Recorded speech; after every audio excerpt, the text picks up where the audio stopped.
At the birthday dinner party, while introducing me, she smiled and said, "Don't be under any misunderstanding. You're just temporary." The people listening laughed. I stood up, went to the counter, paid my bill, and left. When she realized what had happened, she came to my office with her uncle. I, 32 male, am a forensic auditor. My job, simply put, is to find the bodies buried in the spreadsheets. I look for the missing decimal points, the shell companies, and the miscellaneous expenses that hide embezzlement. I am paid to be meticulous, to notice the things that don't fit, which is why it is so humiliating that I missed the red flags in my own relationship until they were waved in my face under the light of a crystal chandelier. I had been dating her, let's call her Qley, 29 female, for 8 months. We met at a charity gala. She was stunning, working in PR for a boutique firm, and she pursued me, aggressively. I'm not a bad-looking guy, but I'm reserved. I work 70-hour weeks. I'm not the life of the party. She was. She was the sun, and I was just happy to be in the orbit. Things moved fast. Too fast, in retrospect. Within 3 months, I was spending every night at her place. By 6 months, she was hinting at marriage. She introduced me to her family early on, specifically her uncle Jerry. Jerry was a big deal, a real estate developer with a portfolio that spanned 3 states. He was loud, brash, and treated me with a strange mix of dismissal and intense scrutiny. I thought he was just being protective. I was wrong. The night everything imploded was Qley's 29th birthday. She wanted a dinner party at one of the most exclusive steakhouses in the city. A private room, 20 guests. Her friends, a few of her cousins, and Uncle Jerry. I paid for the deposit on the room and the pre-ordered wine, which was roughly $3,000, because I wanted to make her happy. We were halfway through the main course. The wine was flowing. She stood up to give a toast. She looked beautiful in a dress I had bought her the week before. She thanked her friends, her family, and then she looked at me. I smiled, raising my glass. "And to my name," she said, her eyes glinting with something that looked like affection but felt sharp. "Thank you for handling tonight. You're so sweet." She paused, giggled, and looked at her best friend across the table. "But don't be under any misunderstanding, everyone. He's just temporary." The room went silent for a split second, and then her friends burst out laughing. Uncle Jerry barked a laugh, slapping the table hard enough to rattle the silverware. I froze. My glass hovered halfway to my mouth. "Excuse me?" I said. I didn't shout. My voice was dead calm. She waved her hand dismissively, still smiling. "Oh, stop. You know what I mean. You're good for this phase. Until, well, you know." She winked at her friend again. "Until what?" I asked. "Until Mark gets back from London," her friend drunkenly chirped up. Qley's eyes went wide and she shushed her friend, but the damage was done. The table was snickering. They weren't laughing with me. They were laughing at the placeholder, the wallet, the seat filler. I didn't make a scene. I didn't shout. My training took over. In my line of work, when you find a discrepancy, you don't yell at the spreadsheet. You isolate the variable and you exit the system. I stood up. "Where are you going?" she asked, a frown creasing her forehead. "We haven't cut the cake." "I'm temporary," I said. "My time just expired." I walked out of the private room. I went to the maitre d' at the front counter. I asked to split the bill. I paid exactly for my steak and my 2 glasses of wine. I left the $3,000 deposit for the room and the pre-ordered wine as a sunk cost. I wasn't going to argue about that now. But I refused to pay for the other 18 steaks and the bottles of expensive vintage they were currently chugging. I instructed the maitre d' that under no circumstances was my card to be charged for the balance of the party. I got a printed receipt. I walked out, got in my car, and blocked her number. I didn't go home to sleep. I went to my office. It was 10 p.m. on a Saturday. I needed to know why. Why temporary? Who was Mark? And why was the uncle looking at me with that predatory grin all night? I started digging. I knew Qley worked in PR, but I never really looked into her client list. I pulled it up. Her firm represented her uncle's development company. Standard nepotism. But then I cross-referenced Mark. Mark wasn't just an ex. Mark was the son of Uncle Jerry's biggest rival turned partner. A merger was in the works between Jerry's company and Mark's father's conglomerate. Mark had been sent to London to manage the international branch, but was due back in 2 months to take over the joint operations. And then the pieces clicked. My firm had been hired 3 months ago to conduct the independent valuation and audit for Jerry's company to clear the way for this merger. I wasn't the lead on that specific file, but I was a senior partner in the division. I logged into our secure server. I looked at the audit team assigned to Jerry's company. The lead auditor was a junior partner, a guy named Kevin. Kevin was competent but known for being flexible if you wined and dined him enough. I pulled the preliminary reports. Jerry's company was being valued at $400 million. I started looking at the raw data Kevin had uploaded. I spent the next 12 hours doing what I do best. I followed the money. By Sunday noon, I had found it. The uncle's company was a house of cards. He was inflating assets by counting properties he didn't own yet, properties that were stuck in zoning litigation. He was hiding liabilities in shell companies owned by, wait for it, Qley. She wasn't just a PR rep, she was a signatory on 3 LLCs that were absorbing millions in construction debt to keep the main company's books looking clean. And me? I was the insurance policy. If the audits start going south, or if Kevin asked too many questions, she had me, the senior partner, the guy she was sleeping with. If I was in her bed, I was compromised. If I raised a red flag, they could claim conflict of interest, or worse, she could blackmail me into signing off on the valuation. Temporary. I was temporary because once the merger went through and Mark came back, Jerry would have his payout, the debt would be buried in the new conglomerate, and she would marry Mark to seal the dynastic alliance. I was a pawn, a literal pawn in a corporate fraud scheme. I felt a cold rage settling in my chest. It wasn't the heartbreak of a breakup, it was the professional insult of being played for a fool. Monday morning, I was at my desk at 7 a.m. I had printed everything. At 9:30 a.m., my receptionist buzzed me. "Sir, there's a woman here to see you, and an older gentleman. They don't have an appointment, but they say it's urgent personal business." I told her to send them in. The door opened. Qley walked in, looking tired but defiant. Uncle Jerry walked in behind her, wearing a suit that cost more than my car, looking furious. "You stuck us with a $5,000 bill," Qley hissed, slamming her purse on my desk. "Do you have any idea how embarrassing that was? My card was declined. Uncle Jerry had to pay." "Happy birthday," I said, not looking up from my monitor. "You're a petty little man," Uncle Jerry rumbled. He walked over to the chair opposite my desk and sat down without being invited. "You don't walk out on my niece, and you certainly don't disrespect my family." I finally looked him in the eye. "I didn't walk out on your niece," I said. "I walked out on a liability."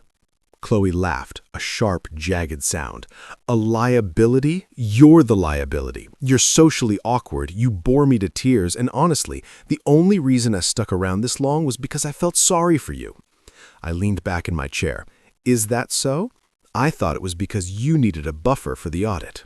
The room temperature dropped 10 degrees. Uncle Jerry's eyes narrowed. "What did you say?" "The audit," I repeated. "The valuation of your company. The one my firm is conducting." "You're not on that team," Jerry said quickly. "Kevin is handling that." "Kevin is handling the paperwork," I said, "but I'm a senior partner. I have access to everything. And since I couldn't sleep Saturday night after being told I was temporary, I decided to do some light reading." I slid a single piece of paper across the desk. It was a flow chart. It showed the money moving from his main accounts into the 3 LLCs owned by Qley. "You're hiding $20 million in toxic debt," I said. "You're leveraging properties you don't have title to. This isn't just creative accounting, Jerry. This is bank fraud. And since this merger is interstate, it's wire fraud and SEC territory."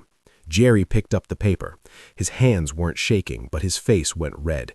"You obtained this illegally," he said. "This is privileged info. If you use this, I'll have your license. I'll sue this firm into the ground."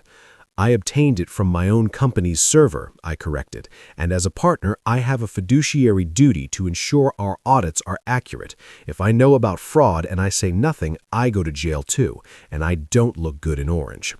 Qley looked at the paper, then at Jerry. She didn't understand the math, but she understood the tone. "Uncle Jerry?" "Shut up," Jerry snapped at her.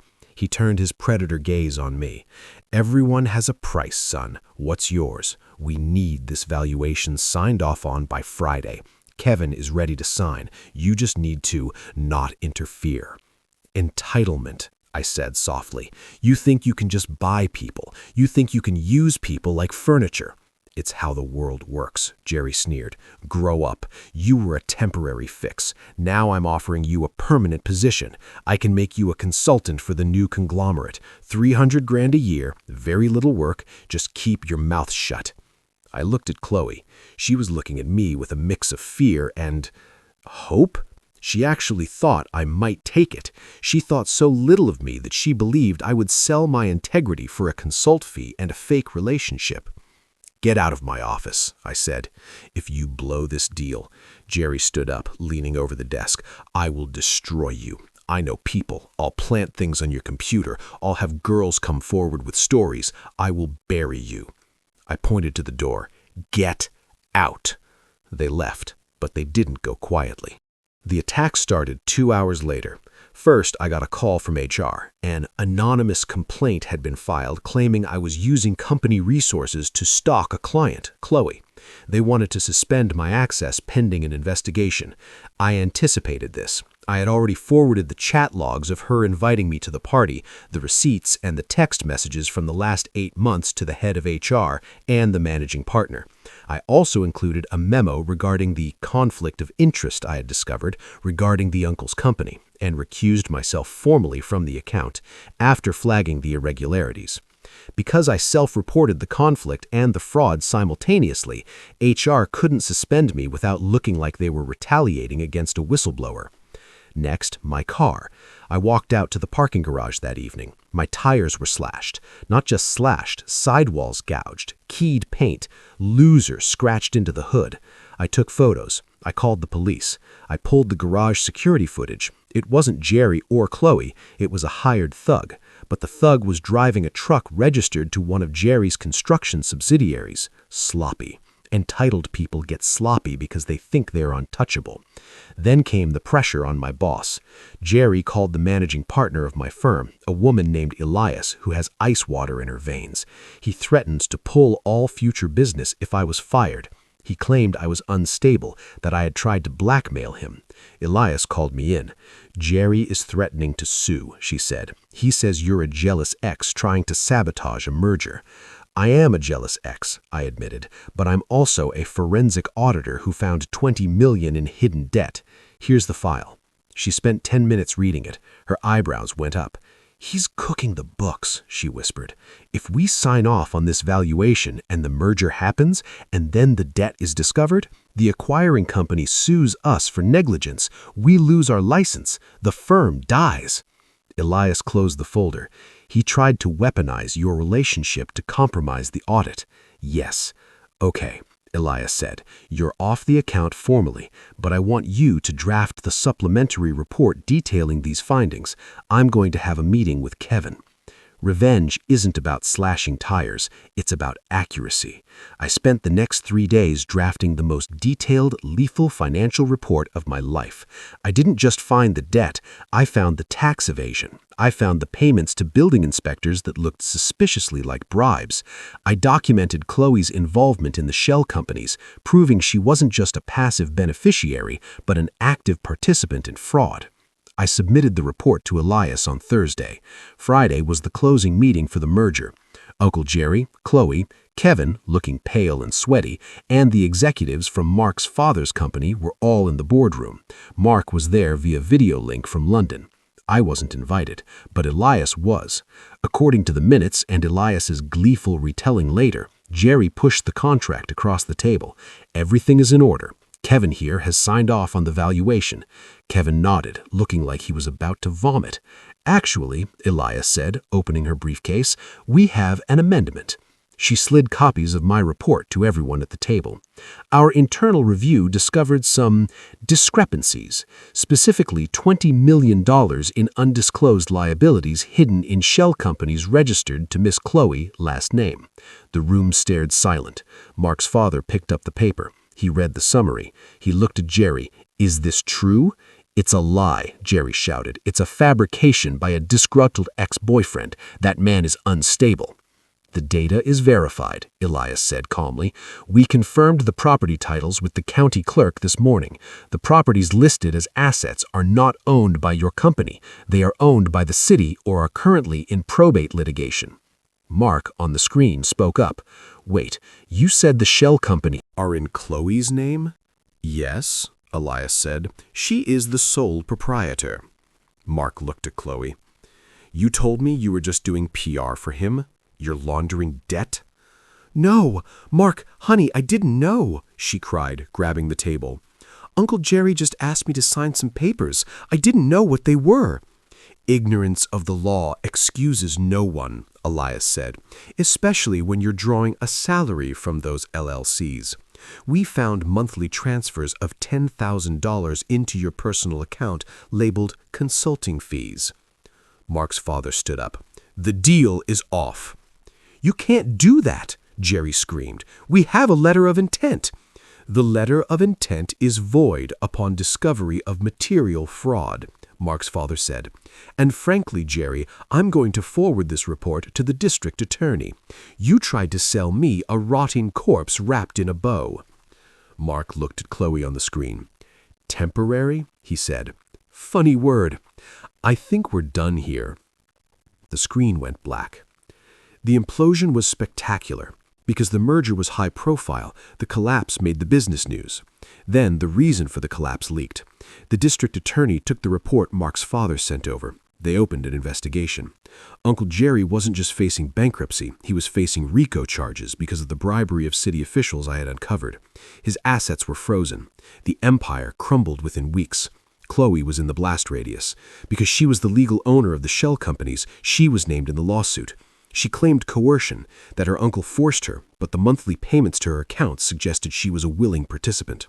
She wasn't arrested immediately, but she was ruined. Her PR career was over. No one hires a PR rep who was under investigation for corporate fraud. She came to my apartment one last time. It was raining. She looked small. I didn't open the door. I spoke through the intercom. "Please," she sobbed. "I have nowhere to go. My bank accounts are frozen. Mark blocked me. Uncle Jerry blames me. I just need a place to stay for a few days, just until I get back on my feet." "I can't help you," I said. "Why are you being so cruel?" she cried. "I loved you." "No," I said, "you didn't. You told me exactly what I was. I was temporary. I was a placeholder." "I was joking. I was drunk." "You were honest," I said. "For the first time in our relationship, you were honest. You treated me like a disposable asset, so I became a liquidator." "Please," she whispered, "I have nothing." "You have your freedom," I said, "for now. I suggest you get a lawyer before the indictment comes down." I turned off the intercom. It's been 6 months. My firm promoted me. They valued the integrity and the fact that I saved them from a massive lawsuit. I'm now the youngest division head in the company's history. I date differently now.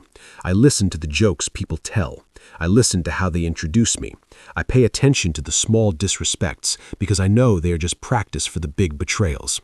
Jerry is awaiting trial. He's out on bail, but he's selling off his watches and cars to pay his defense team. Qley is working as a hostess at a mid-range restaurant in the suburbs. I know this because a colleague saw her there. She tried to say hello. He pretended he didn't know her. She wanted a temporary man. She got a permanent consequence. Sometimes when you treat people like transactions, you forget that the market can correct itself, and sometimes the correction is a crash. If you want to see more stories where the math checks out but the X's don't, hit that subscribe button. It's the only commitment I'm asking for today.